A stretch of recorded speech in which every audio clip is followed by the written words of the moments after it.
They say the bond between mates is sacred. They say an alpha would burn the world down to protect his Luna. But what happens when the man designed by fate to love you destroys you instead?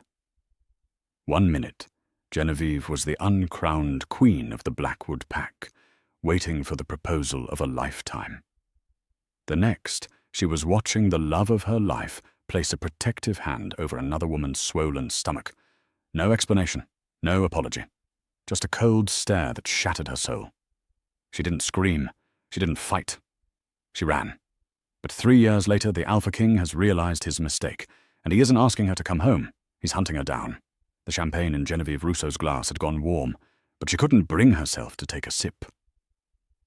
The air inside the Blackwood estate was thick, perfumed with the scents of expensive lilies, roasted venison, and the underlying metallic tang of raw power. This was the Alpha's anniversary gala, the single most important night in the werewolf political calendar. Tonight was supposed to be her night. Genevieve smoothed the silk of her emerald gown, her fingers trembling slightly. For 2 years, she had stood beside Dominic Blackwood. She had organized his schedule, managed the pack's finances, smoothed over diplomatic rifts with the neighboring clans, and warmed his bed every night. She was his mate. They both knew it. The pack knew it. The biological pull, the mate bond, hummed between them like a high-tension wire. But Dominic had insisted on waiting. "We need to stabilize the territory first, Jen," he had told her 3 months ago, his voice rough with a promise that made her knees weak. "When I claim you as Luna, I want no threats at our borders. Wait for the gala." The gala was here. The borders were secure, and Genevieve was standing by the grand staircase, waiting for him to descend and finally put the obsidian ring on her finger. "You look tense, darling," a sharp voice purred. Genevieve stiffened. She turned to see Candace Vane. Candace was the daughter of the Southern Pack's Alpha, a political ally. She was beautiful in a predatory way, with platinum blonde hair and eyes that always seemed to be calculating the cost of everything they touched. "Just anticipating the speeches, Candace," Genevieve said, keeping her voice neutral. "Dominic has a big announcement." Candace smirked, taking a sip of her drink. Her other hand rested almost subconsciously on her abdomen. The silk of her red dress was loose-fitting, hiding her figure. "Yes, he certainly does. It's going to change everything." Before Genevieve could analyze the strange gleam in the other woman's eyes, the room went silent. The heavy oak doors at the top of the staircase opened. Dominic Blackwood stepped out. He was a terrifyingly handsome man, standing 6'4", with shoulders broad enough to carry the weight of an empire. His tuxedo was tailored to perfection, but it couldn't hide the predator underneath. Usually, when he entered a room, his eyes sought Genevieve immediately. It was their ritual, a silent lock of gazes that said, "I am yours." Tonight, he didn't look at her. His jaw was set in a line of granite. His scent, usually a comforting mix of cedar and rain, was spiked with something acrid. Anxiety? Guilt? He descended the stairs, not alone. He stopped halfway down and gestured to the side. Candace Vane, who had slipped away from Genevieve moments ago, walked up the stairs to meet him. The crowd murmured. A cold dread, heavier than lead, pooled in Genevieve's stomach. No, it can't be. Dominic took the microphone. The acoustics of the hall amplified his deep baritone, making it rattle in Genevieve's ribcage. "Thank you all for coming," Dominic said. He sounded detached, like a man reading a eulogy. "Tonight is a celebration of the future. The Blackwood Pack has always valued strength, lineage, and legacy." He paused, and for a split second, his eyes flickered to where Genevieve stood in the front row. The look wasn't loving. It was a wall of ice. It was a dismissal. "I am proud to announce," Dominic continued, turning to Candace, "that the Blackwood legacy is secure. Candace Vane and I are expecting our first child and heir this coming winter." The silence that followed was absolute. It was the silence of a heart stopping. Then Dominic placed his large hand possessively over Candace's stomach. Candace beamed, resting her hand over his, looking out at the crowd with triumphant mockery. Genevieve couldn't breathe. The world tilted on its axis. Pregnant? How? Dominic spent every night with her. Or he had until last month. He had gone on a diplomatic trip to the southern pack for a week. He had come back different. Distant, moody, claiming exhaustion. He slept with her. The realization hit Genevieve like a physical blow. The mate bond inside her chest, the thing she had cherished as a gift from the moon goddess, shrieked in agony. It felt like it was being torn out by the roots. The crowd erupted into polite, confused applause. People were turning to look at Genevieve. She could feel their pity, their judgment, the rejected mate, the placeholder. Furthermore, Dominic said, his voice cutting through the applause, to secure the alliance between North and South, Candace will take the title of Luna by my side. Genevieve didn't hear the rest. The ringing in her ears was deafening. She felt bile rise in her throat. She wasn't just being broken up with. She was being publicly executed. He wasn't just choosing another woman. He was choosing a political merger over his fated mate. She took a step back. Then another. "Jen," a low voice whispered beside her. It was Beta Thomas, Dominic's second in command. He looked sick. "I didn't know. I swear." "Let me pass, Thomas," Genevieve whispered. Her voice sounded like grinding glass. He wants to speak to you after the ceremony in the study," Thomas said, blocking her path slightly. "He said you are to remain here." Remain here? To watch them dance? To watch them accept congratulations on the baby that should have been hers? Something inside Genevieve snapped. It wasn't sorrow. It was a cold, hard rage. She was a Russo. Her father had been a rogue, a man who survived on grit and violence, and he had taught her one thing before he died. Never let them see you bleed. "Tell the Alpha," Genevieve said, lifting her chin and meeting the Beta's eyes, "that I resign." She shoved past Thomas, ignoring the gasps of the dignitaries around her. She didn't run. She walked. She walked with the rhythm of a funeral march, her head high, her heels clicking against the marble floor. She felt Dominic's gaze burn into her back. She could feel the Alpha's command, "Stop," building in the air, a psychic weight meant to crush her into submission. But the sheer magnitude of her heartbreak acted as a shield. She didn't care about his command. She didn't care about his title. She pushed through the heavy front doors and out into the night. It was raining, a torrential, freezing downpour that soaked her gown in seconds. Genevieve didn't stop. She marched to a small sedan parked in the staff lot.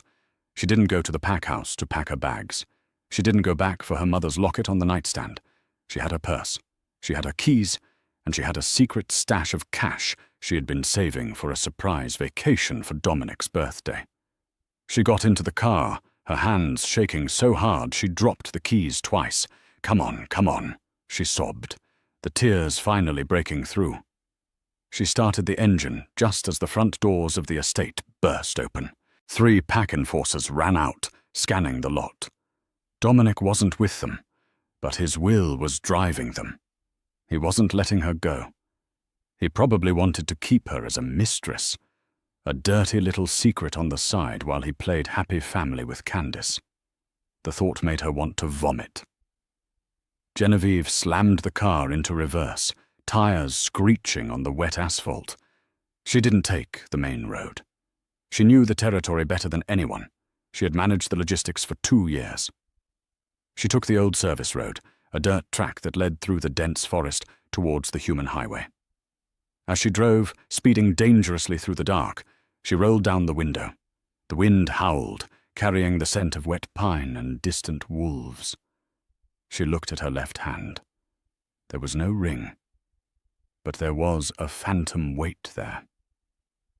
"I reject you," she whispered into the dark, her voice cracking. "Dominic Blackwood, I reject you." The bond didn't break.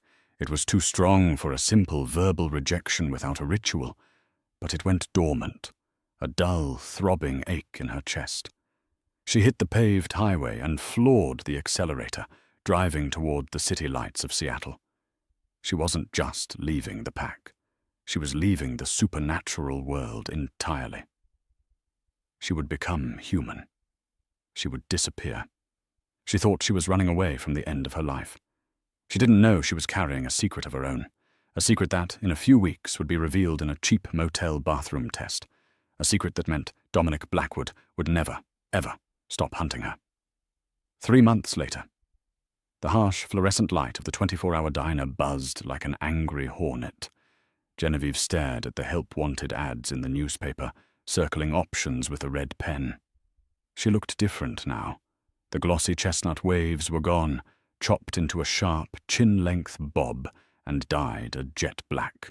She wore oversized hoodies and jeans from a thrift store. She went by Jenna Ross. She was in Portland, Oregon, close enough to the packlands to be dangerous, but far enough that the urban density masked her scent. Werewolves hated big cities. The sensory overload of millions of humans made it hard for them to track. It was the perfect camouflage. She took a bite of a dry toast and fought the wave of nausea that rolled over her. She placed a hand on her stomach. It was still flat, but firm. Twins. The doctor at the free clinic had told her yesterday. 2 heartbeats, 2 heirs to the Blackwood throne, growing inside a rogue mother living out of a Honda Civic. "You okay, hon?" the waitress, an older woman named Marge, asked as she refilled Genevieve's coffee. "Just tired," Genevieve managed to smile. "Do you know if that warehouse down on 4th is actually hiring?" "They are, but it's heavy lifting." "Not for a little thing like you," Marge said, eyeing her. "I'm stronger than I look," Genevieve said.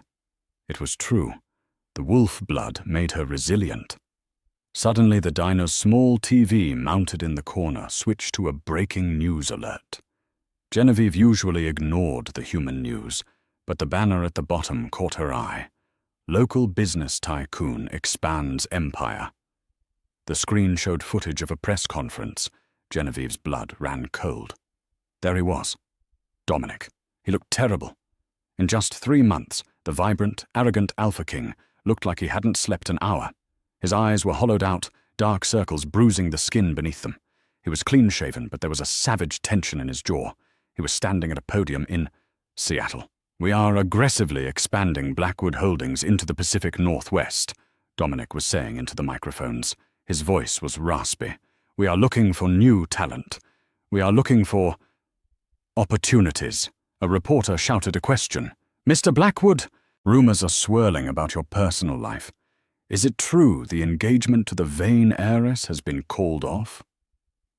Genevieve froze, her toast halfway to her mouth. Dominic leaned into the mic. The look he gave the camera was so intense Genevieve felt it through the screen. It was a look of pure, unadulterated obsession. "My private life is private," Dominic growled. "But let me be clear.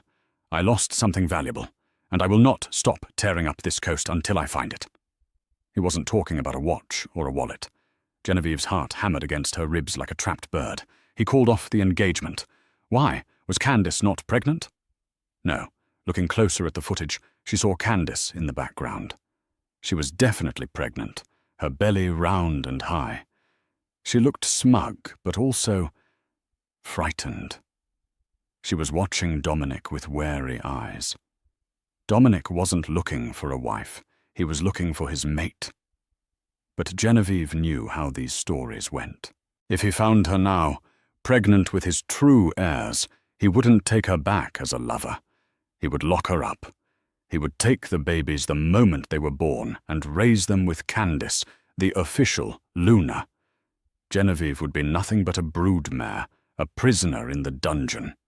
She couldn't let that happen. She stood up, throwing a crumpled $5 bill on the table. "Keep the change, Marge," she said. "Honey, you didn't finish your—" Genevieve was already out the door. She needed to move. Portland wasn't safe. Seattle wasn't safe. She needed to go east. Chicago, New York. Somewhere the Blackwood name meant nothing. As she hurried toward her car, she didn't notice the black SUV idling across the street. She didn't notice the man inside, snapping a photo of her with a long-range lens. The man picked up his phone. "I found a match," the private investigator said. "Facial recognition is 80%, but the gait matches. It's her. She's in Portland." On the other end of the line, the voice was deep, commanding, and terrifying. "Do not approach," Dominic Blackwood ordered. "If you scare her, I will kill you. Keep eyes on her. I'm on my way." Genevieve keyed the ignition. The engine sputtered and died. "No, no, no," she pleaded, turning the key again. Click, click. Dead battery. She looked up. Across the street, the black SUV's lights flicked on. It pulled out of the parking spot and slowly, deliberately turned toward her. Panic, primal and electric, flooded her veins. Her wolf, dormant for months due to grief, suddenly bristled. "Run!" Genevieve grabbed her bag and scrambled out the passenger side door, sprinting into the alleyway behind the diner. She didn't look back. She climbed a chain-link fence, the metal slicing her palm, and dropped into a darker, narrower street. She needed a new plan. She needed a protector. She pulled out her burner phone and dialed the one number she had memorized, but swore never to use. "Dr. Penn," she gasped when the line connected. "It's Genevieve. You said if I ever needed to disappear, you could help." There was a pause on the line. Dr. Arthur Penn was a human, a brilliant geneticist who had once been on the Blackwood payroll until Dominic fired him for unethical experiments. He hated Dominic. "Genevieve," Arthur's voice was smooth, like velvet over steel. "I wondered when you'd call. I heard about the unpleasantness. Where are you?" "Portland. He's found me." "I can get you out," Arthur said, "but my help comes with a price, my dear." "Anything," Genevieve said, looking over her shoulder. The black SUV was turning the corner at the end of the block. "Just get me and my babies out of here." "Babies?" Arthur's tone shifted from amused to intrigued. "Well, that changes the equity considerably. Go to the train station. Locker 402. There's a key and an address. Don't keep me waiting." Genevieve hung up and ran. She was trading one monster for another. But at least Arthur Penn didn't want to steal her children. He just wanted to study them. Or so she thought. The train ride east was a blur of motion sickness and paranoia. Genevieve sat in the last car, wearing a baseball cap pulled low, her hand resting protectively over her stomach. Every time the conductor walked by, her heart rate spiked, her wolf pacing anxiously in the back of her mind. She arrived in Chicago 2 days later, exhausted and famished. Following Dr. Arthur Penn's instructions, she went to a dilapidated industrial park on the outskirts of the city. It was raining again. It seemed it always rained when her life was falling apart. A grey sedan waited by a rusted chain-link fence. The window rolled down to reveal Dr. Penn. He was an older man, sharp-featured, with silver hair and glasses that magnified his clinical, detached gaze. "Get in," he said. "You look like a drowned rat, Genevieve." She climbed in, shivering. "You said you could hide me." "I can," Penn said, merging onto the highway. "I have a facility in the Adirondacks. It's off the grid. Lead-lined walls to scramble-pack tracking signals. You'll be invisible." "And the price?" Genevieve asked, her voice hard. She wasn't the naive girl who organized galas anymore. Penn smiled, a thin, mirthless expression. "I want to monitor the pregnancy, an alpha of Dominic Blackwood's lineage, born to a mother with your specific genetic resilience. It's a fascinating combination. I want blood samples. I want data. Once the children are born, I want to test their aptitude." "You won't hurt them," she snapped, her eyes flashing gold for a second. "I'm a scientist, not a butcher," Penn said smoothly. "I will provide you with food, shelter, and medical care. In exchange, you give me data, and when you are ready to leave, I will give you a new identity." Genevieve looked out the window at the passing city lights. She had no choice. Fine, but the moment I sense a threat, I'm gone, and I'll rip your throat out on the way. Penn chuckled. I believe you would. 6 months later. The labor was brutal. It lasted 14 hours in a sterile white room deep inside Penn's mountain compound. There were no midwives, just Penn and his automated medical equipment. Genevieve screamed until her voice gave out, the pain tearing her apart. But she didn't call for Dominic. She cursed him. With every contraction, she visualized his face and turned her pain into hatred. This is your fault. You did this. When the first cry pierced the air, the room went silent. A boy, Penn murmured, checking the vitals. Strong lungs. 10 minutes later, the second cry joined the first. And a girl, Penn said, sounding genuinely impressed. Twins, rare for high-level wolves. Genevieve reached out, her arms heavy as lead. Give them to me. Penn cleaned them quickly and handed the bundles to her. Genevieve looked down, and the hatred in her heart evaporated, replaced by a love so fierce it terrified her. The boy, whom she named Leo, had Dominic's dark hair and a scowl that was already evident. The girl, Sophie, was fair like Genevieve, but she had a birthmark on her shoulder in the shape of a crescent moon. As she held them, she felt their energy. It wasn't the soft hum of normal pups. It was a roar. They were powerful, dangerously powerful. They will be alphas, Penn said, reading a tablet at the foot of the bed. Their blood counts are off the charts. Genevieve, if Dominic knew these children existed, he would burn the world to get them. He won't know, Genevieve whispered, kissing Leo's forehead. Because Genevieve Rousseau is dead. For the next 2 years, Genevieve lived in the compound. But she didn't idle. She knew that eventually she would have to leave. And when she did, she needed to be more than a secretary. She asked Penn for books on corporate law, international finance, and strategic warfare. She spent her days caring for the twins, and her nights studying until her eyes burned. She also trained her body. She ran miles on the indoor track, lifted weights until her muscles screamed, and practiced hand-to-hand combat with Penn's security chief, a silent mercenary named Cale. She learned to suppress her scent entirely. She learned to fight dirty. She learned that honor was a luxury for people who weren't being hunted. When the twins were 2 years old, Genevieve walked into Penn's office. She was wearing a tailored suit she had ordered online. Her hair was cut in a sharp, asymmetrical bob. She looked lethal. I'm leaving, she said. Penn looked up from his microscope. You're not ready. The children need a life, not a lab, she interrupted. I've upheld my end of the bargain. You have your data. Now I want my new identity. Penn studied her for a long moment. He saw the change in her. The soft girl was gone. Standing before him was a queen without a crown. Very well, Penn said, opening a drawer. He slid a manila envelope across the desk. She opened it. A passport, a driver's license, and a birth certificate. Name, Genevieve Stone. Occupation, crisis management consultant. I've set up a bank account for you with the funds from your consulting work here, Penn said. It was a generous amount. Hush money, essentially. And Genevieve? Yes? Dominic Blackwood has expanded his territory. He controls the entire West Coast now. He's ruthless. He spent the last 3 years absorbing smaller packs. Rumor has it, he's looking for something he lost. Be careful. Genevieve tucked the envelope into her purse. A cold smile touched her lips. Let him look, she said. He's looking for a victim. He won't find one. 3 years later, 5 years since the gala, New York City was a jungle of concrete and steel, perfect for a wolf hiding in plain sight.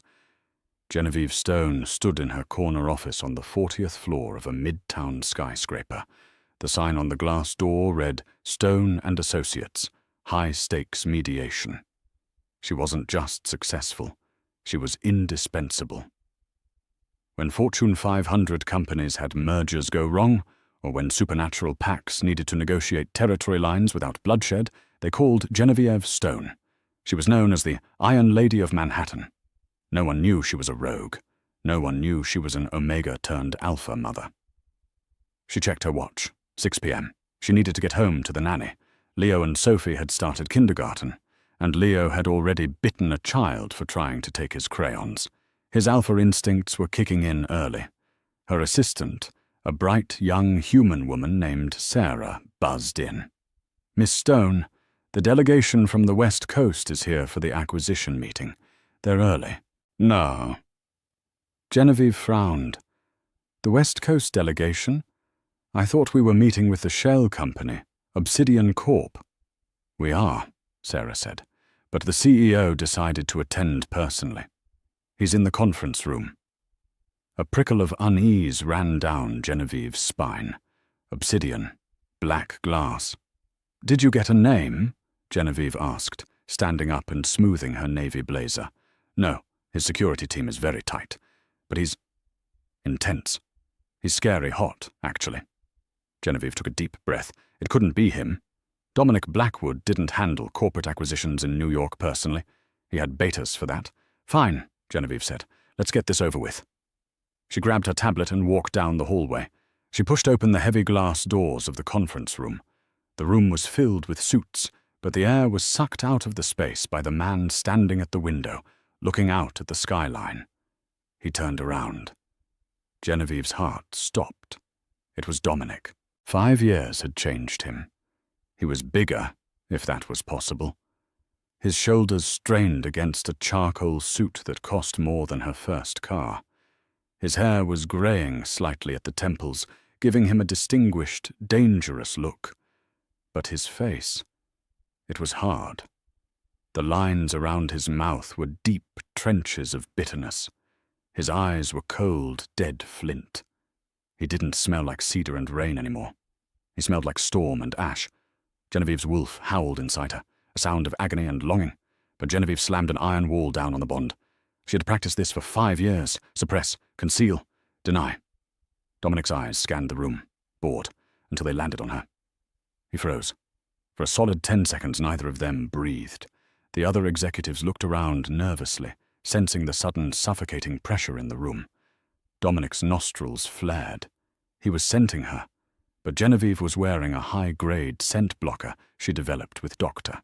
Pen masked further by expensive Chanel perfume. To him, she should smell like a human.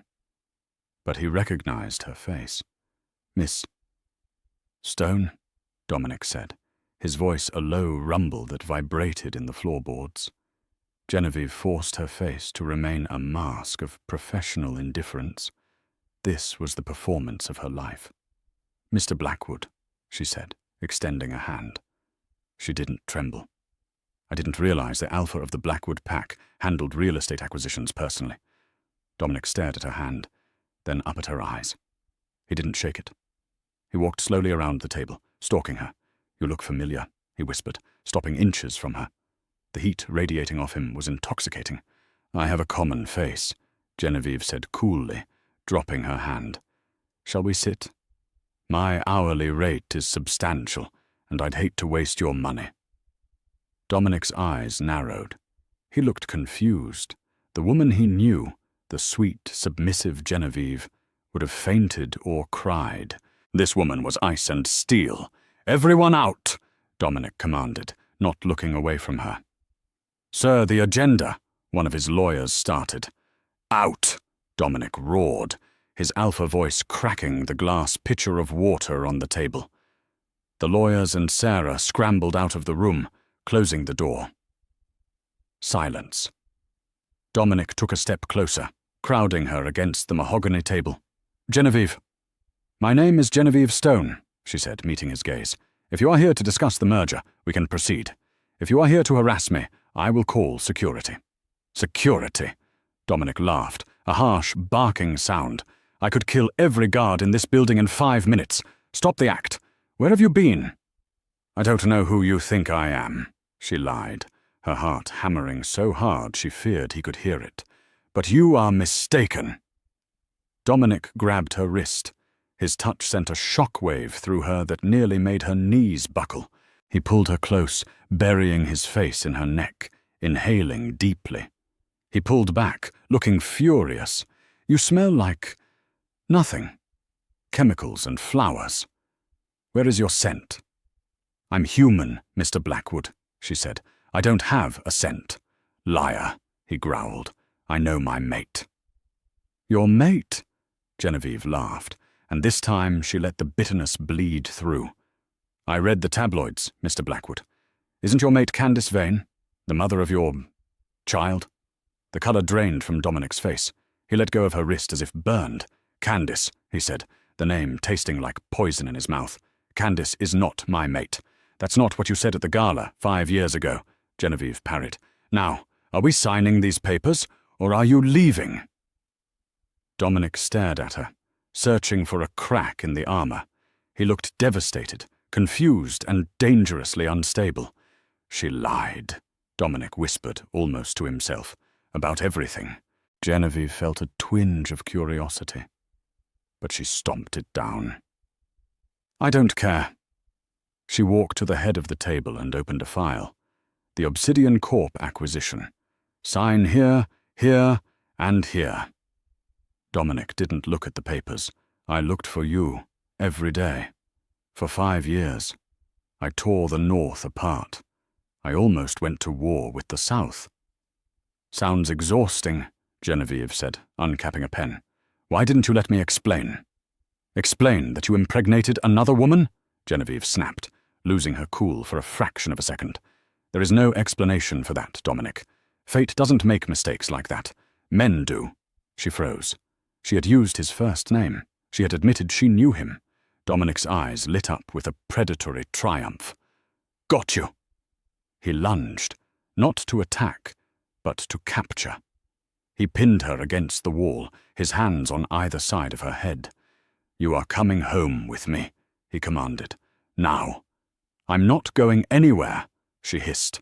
"I have a life here, a business." "Children," she almost said. "I don't care," Dominic snarled. "You are mine. The pack is weak without you. I am weak without you." Suddenly Genevieve's phone buzzed on the table. The screen lit up. It was a text from the nanny. "Beatrice. Leo is shifting. Partial shift. Claws are out. He's scared. I can't calm him down. Please come home." Genevieve's blood ran cold. If Leo shifted at 5 years old, it would send a massive energy spike. Any wolf in a 5-mile radius would feel it. Dominic stiffened. He turned his head toward the window, his nostrils flaring. "What was that?" he whispered. "That energy. It's pure alpha blood." He looked back at Genevieve. He saw the terror in her eyes. He looked at her phone. "Who is Leo?"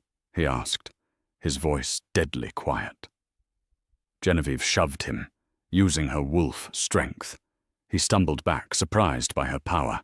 "Stay away from me," she warned, grabbing her phone and purse. "If you follow me, Dominic, I swear to God I will destroy your company. I know where the bodies are buried." She ran out of the conference room. Dominic didn't chase her immediately. He stood there, the scent of the young wolf lingering in the air of the city. He looked at the phone she had left behind. No, she took the phone. But she had left the file. He opened the file. On the bottom, under the notary section, was her signature. Genevieve Stone. He pulled out his phone and dialed his Beta Thomas. "Track her," Dominic ordered, striding out of the room. "She's in the city. And Thomas." "Yes, Alpha?" "Bring the extraction team. She's not alone. I think I have a son." Genevieve's apartment was a fortress disguised as a penthouse. Located on Central Park West, it had reinforced steel doors, shatterproof glass, and a private elevator that required a retinal scan. She burst through the front door, her chest heaving. "Beatrice!" she screamed. Beatrice, a stout woman in her 50s who knew nothing of wolves, but knew enough about Genevieve's intense paranoia to be well paid, came running from the living room. Her face was pale. "It's Leo," Beatrice stammered. "He's in his room. He's growling, Miss Stone. And his eyes, they're glowing." Genevieve threw her purse on the floor and sprinted down the hallway. She slammed open the door to the twins' bedroom. The room was a wreck. Toys were scattered everywhere, curtains were shredded. In the corner, huddled under a blanket fort, was 5-year-old Leo. A low, vibrating rumble emanated from the pile of blankets. Beside him, Sophie sat cross-legged, stroking the blanket and whispering, "It's okay, Lee. Mommy's coming." Genevieve dropped to her knees. "Leo, baby, look at me." She pulled back the blanket. Leo looked up. His eyes were no longer hazel. They were molten gold, the vertical pupils of a wolf fully dilated. His fingernails had elongated into sharp, black claws. He was trembling violently, his temperature radiating heat like a furnace. "It hurts," Leo whimpered, his voice distorted by the partial shift of his vocal cords. "Mummy, my bones hurt." "I know, baby. I know," Genevieve said, tears springing to her eyes. She grabbed his hands, ignoring the claws digging into her skin. She needed to siphon his excess energy. "Breathe with me. You are in control." "Mummy," Sophie said, tugging on Genevieve's sleeve. Her eyes were wide. "Someone is at the door." Genevieve froze. The elevator code. Only she had it. Ding! The sound of the elevator doors opening in the foyer echoed through the silent apartment. Heavy footsteps, slow, deliberate. The floorboards groaned under the weight of an apex predator. Genevieve stood up. "Beatrice," she hissed, "take the children to the panic room behind the bookshelf. Now!"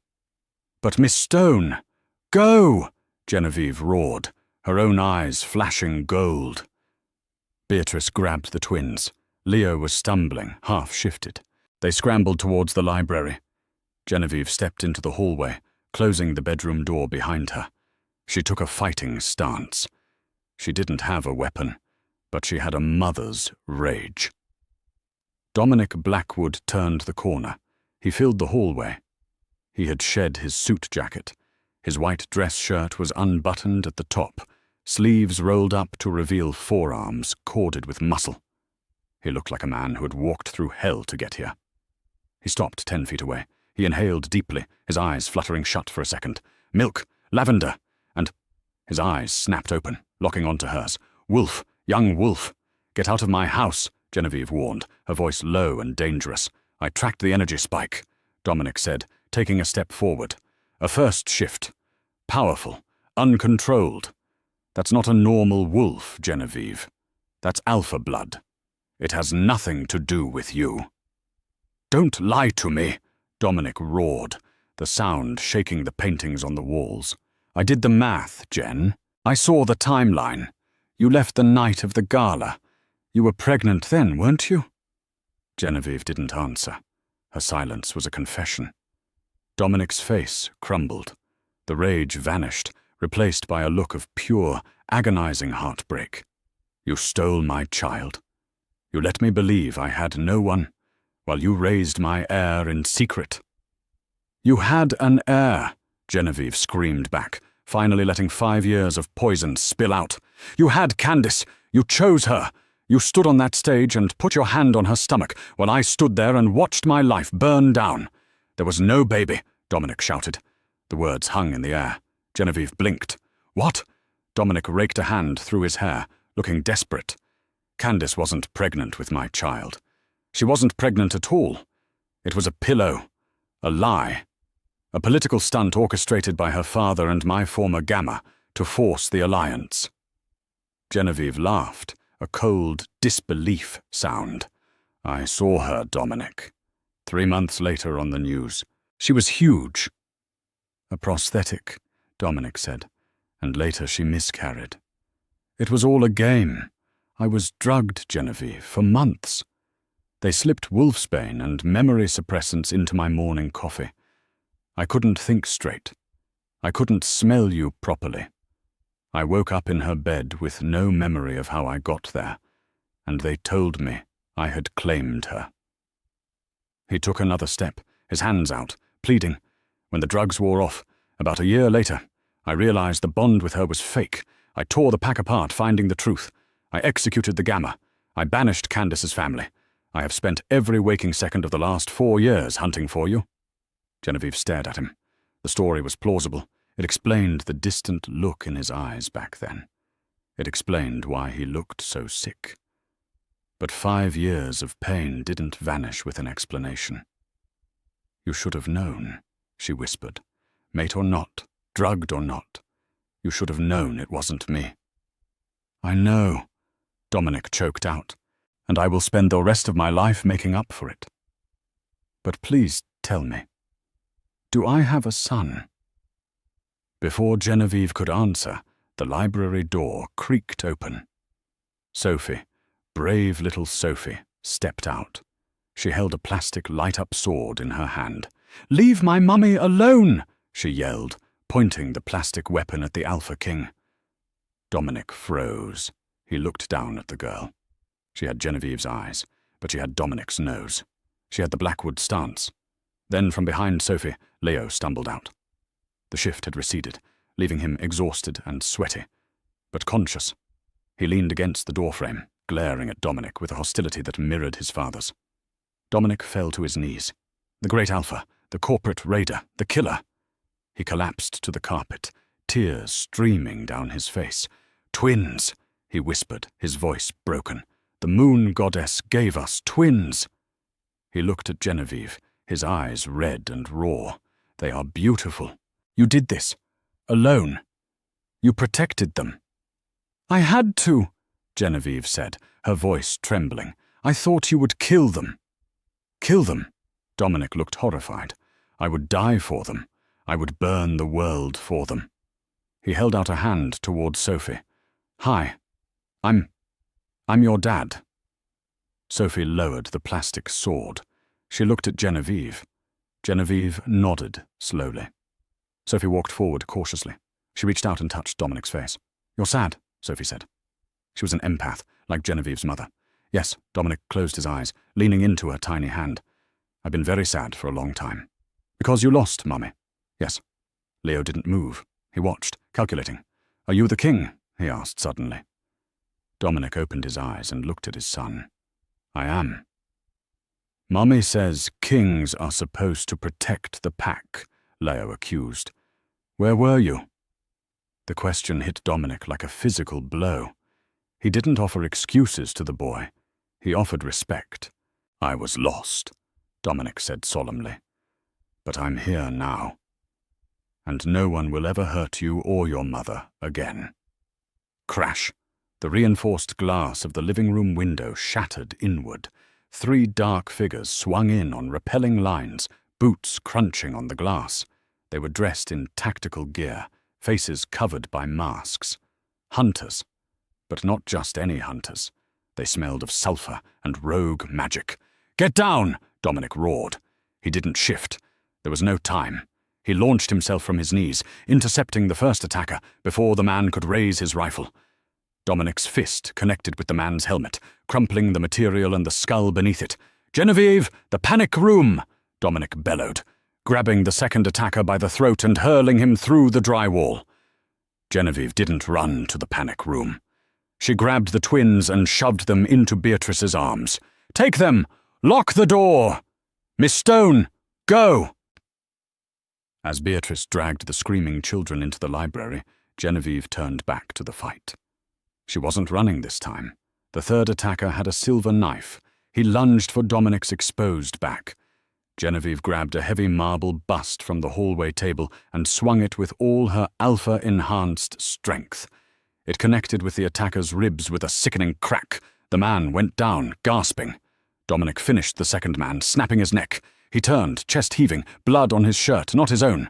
He looked at Genevieve, seeing her standing over a fallen enemy, chest heaving, eyes glowing. He had never seen anything so magnificent. "We have to go," Dominic said, grabbing her arm. "This was a hit squad. Candace knows I found you." "Candace?" Genevieve asked. "I thought you banished her." "I did," Dominic growled, pulling her towards the door. "But a snake doesn't stop biting just because you throw it in the grass. She's been tracking me to find you." They didn't take the elevator.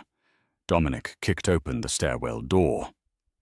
"My car is in the alley," Dominic said. "Armored SUV. We go to Teterboro Airport. I have a jet waiting." "I'm not leaving my life," Genevieve argued, even as they ran down the stairs. Beatrice was behind them, carrying Sophie, while Dominic carried Leo on one arm like a football. "Your life is compromised," Dominic said. "That team was elite mercenaries. Black Ops. Candace is funded by someone powerful. If we stay here, the twins die." That silenced her. They reached the ground floor. The alley was dark, smelling of wet garbage and ozone. Dominic's black SUV was idling there, his driver slumped over the steering wheel. Dead. "Damn it," Dominic cursed. He handed Leo to Genevieve. "Get in the back. Stay low." He pulled the driver's body out, laying him gently on the pavement, and jumped into the front seat. As Genevieve buckled the twins in, headlights blinded them from both ends of the alley. 2 vans blocked them in. "Hold on," Dominic said calmly. He slammed the SUV into reverse. The heavy vehicle smashed into the van behind them, crunching metal. He spun the wheel, shifting into drive, and rammed the van in front. The armored bumper cleared a path. Gunfire erupted. Bullets pinged off the bulletproof glass like hail. "Mummy!" Leo screamed. "Heads down!" Genevieve covered them with her body. Dominic drove like a madman, swerving onto the main street, running red lights. He was on the phone, barking orders. "Code red. Extraction needed at Teterboro. Mobilize the enforcers. I want the Vane estate burned to the ground. Leave no one standing." He hung up and looked in the rearview mirror. His eyes met Genevieve's. "Are they hurt?" "They're scared, but fine," Genevieve said. She looked at the dead driver's blood on Dominic's hands. "Where are we going, Dominic? Truly?" "Home," he said. "To the Blackwood territory. It's the only place I can protect you with the full army." "I am not your Luna," Genevieve said softly. "I am not going back to be your mistress." "You are not a mistress." Dominic slammed his hand on the steering wheel. "You are the mother of my heirs. You are my mate. I never rejected you, Genevieve. The bond is still there. Can't you feel it?" She could. Now that the adrenaline was high, the wall she had built was crumbling. She could feel his fear, his protective rage, his love. It was overwhelming. They made it to the private airstrip in New Jersey. The Blackwood jet was engines on, ready for takeoff. But the runway wasn't clear. Standing on the tarmac, surrounded by 20 armed rogues, was a woman in a white coat. Candace Vane. She looked different. Her beauty was jagged now, ruined by bitterness and dark magic usage. She held a megaphone. Dominic stopped the SUV 50 yards away. "Stay in the car," Dominic ordered. "No," Genevieve said. She opened her door. "She wants me. If I hide, she'll just keep coming." "Genevieve, I'm done running, Dominic." They stepped out together. The wind whipped Genevieve's hair across her face. "Well, well," Candace's voice echoed across the tarmac. "The happy family reunion. It makes me sick." "It's over, Candace," Dominic shouted. "Step aside and I'll make your death quick." "You think I care about dying?" Candace laughed shrilly. "I lost everything because of her. I was supposed to be queen. My father lost his pack because of you. Now I'm going to take the only thing you care about," she gestured. The 20 rogues shifted. They were massive, chemically enhanced wolves, foaming at the mouth. "Kill the brats," Candace screamed. "Leave the parents to watch." The rogues charged. Dominic roared, a sound that shook the asphalt and shifted mid-air. His wolf was a gigantic, midnight black beast, easily twice the size of the attackers. He tore into the first wave, a blur of teeth and claws, but there were too many. 3 broke past him, heading for the SUV where Beatrice and the twins were. Genevieve didn't have her wolf form. She had suppressed it for too long, and shifting took time she didn't have. But she had training. She pulled a gun from the ankle holster of the dead driver. She had swiped it before leaving the car. Bang, bang. 2 shots. 2 rogues went down, bullets in their eyes. The third one, a massive grey wolf, lunged at her. Genevieve dropped to the ground, sliding under his leap, and gutted him with the silver knife she had pulled from her purse, a gift from Cale, the mercenary. She stood up, covered in blood. "Behind you!" Dominic's voice boomed in her head via the pack link, the link that had suddenly snapped back into place. Genevieve spun around. Candace was there. She wasn't a wolf. She was holding a syringe filled with a glowing green liquid. Wolfsbane concentrate. She lunged for Genevieve. Genevieve sidestepped, grabbing Candace's wrist. She used the momentum to flip the other woman onto the tarmac. Candace scrambled up, wild-eyed. "He was mine, by right of status." "He was never yours," Genevieve spat. Candace screamed and charged again. Genevieve blocked a strike, but Candace was fueled by hysterical strength. They grappled, rolling on the ground. The syringe skittered away. Candace got her hands around Genevieve's throat. "Die, you stray! Die!" Genevieve's vision spotted. She couldn't breathe. Suddenly a small, furious growl erupted nearby. Leo, the 5-year-old, had escaped the car. He jumped onto Candace's back, biting her shoulder with his milk-teeth fangs. "Get off!" Candace shrieked, flailing. She threw Leo off. He hit the pavement hard. "No!" Genevieve screamed. The sight of her son being hurt shattered the last barrier. Genevieve's bones cracked. The shift that usually took minutes happened in seconds. The agony was blinding, but the rage was stronger. A russet-colored wolf, sleek and lethal, burst out of Genevieve's clothes. She didn't bark. She didn't growl. She lunged. Her jaws clamped around Candace's throat. Candace's eyes went wide. She looked at the wolf, the Omega who had become an Alpha. Genevieve bit down. There was a sickening crunch. Candace went limp. Genevieve stood over the body, chest heaving. She nudged Leo with her wet nose. Leo sat up, rubbing his head. "I got her, Mummy." "You did, baby," Genevieve projected the thought. Dominic walked over. He was back in human form, naked from the waist up, bloody and bruised. He looked at the dead rogues, at the dead Candace, and then at his mate and son. He knelt before the russet wolf. He bared his neck, the ultimate sign of submission. "My queen," he whispered, "my equal." Genevieve shifted back. She was naked, shivering as the adrenaline faded. Dominic immediately wrapped his shredded shirt around her. "Is it over?" she asked, leaning into him. "The threat is gone," Dominic said, pulling her and Leo into his arms. "But we have a lot to talk about." Genevieve looked at the jet. "I'm not going back to the way things were, Dominic. I won't be a silent partner." "I know," Dominic said, kissing the top of her blood-matted hair. "You won't be silent. You'll be the one giving the orders. I'm just the muscle now." She managed a weak smile. "I can live with that." The Blackwood Great Hall was suffocatingly silent.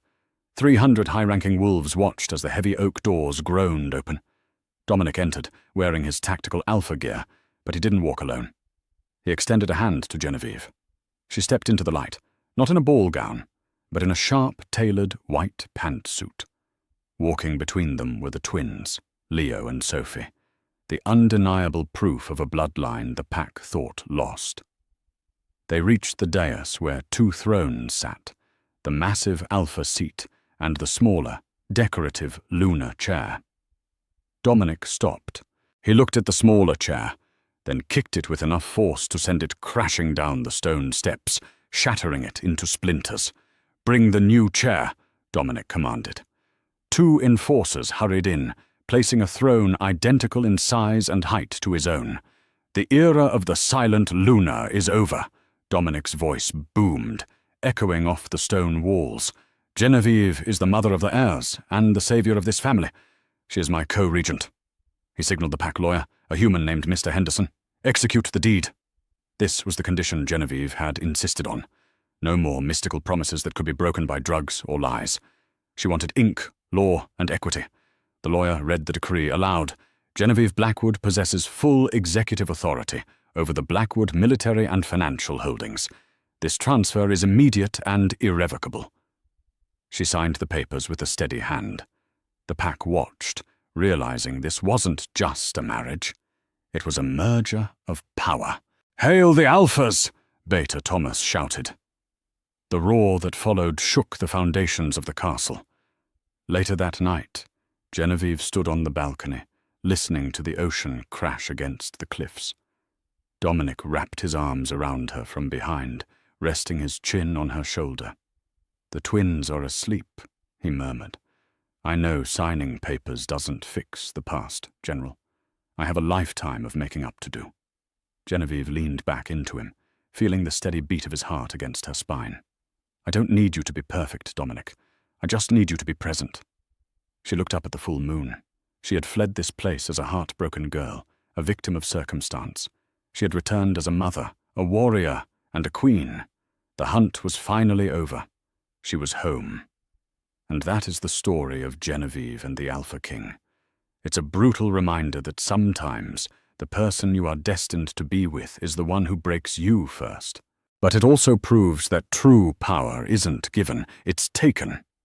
Genevieve didn't wait to be saved.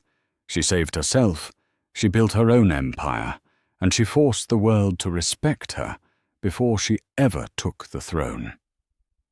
Now I have to ask you a serious question. If you were Genevieve, would you have forgiven Dominic? He was drugged, yes, but he missed 5 years of his children's lives. Could you trust him again? Or would you have walked away with the millions and raised the twins alone? Let me know your honest thoughts in the comments below. I read every single one. If you enjoyed this roller coaster of drama, betrayal, and justice, please smash that like button. It helps the channel so much. And don't forget to subscribe and hit the bell so you never miss the next real-life romance story. Until next time, stay strong.